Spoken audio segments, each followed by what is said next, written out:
watched. What you just saw happened on Dayton school property. Good afternoon. I'm Cheryl McHenry. And I'm James Brown. News Center 7's Mike Campbell spent the day working to get answers about who was involved in that video, and Mike joins us live. Well, James, we're working to confirm exactly who the two people in that video are. That clip was about 5 seconds, sent to us over the weekend. Dayton Public Schools spokespeople did tell us they are aware of a video, an incident that apparently happened here in the Wagaman school parking lot, and that they are investigating.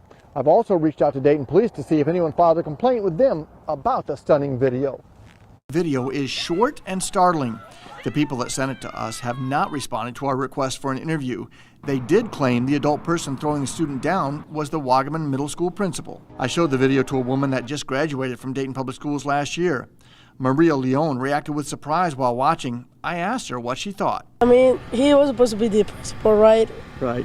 He's like the one that, he means to protect us instead of hurting us. Maria wondered about what we don't see, what might have led up to the violent throwdown. Yeah, that's right.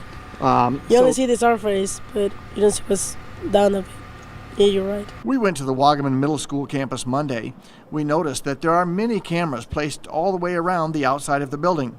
I reached out to Dayton Public Schools asking for an interview about the video and the allegations that the principal is the one on the video, and whether they could tell us more about the context of what seems like a very violent interaction between staff and student. They told me, quote, "The district is aware of the video and has taken appropriate steps to address the matter. Per DPS policy, the district cannot comment on personnel issues." One recent graduate that still has cousins that are students in the district said she would not accept this happening to them. You certainly would not want that to happen. I would be mad.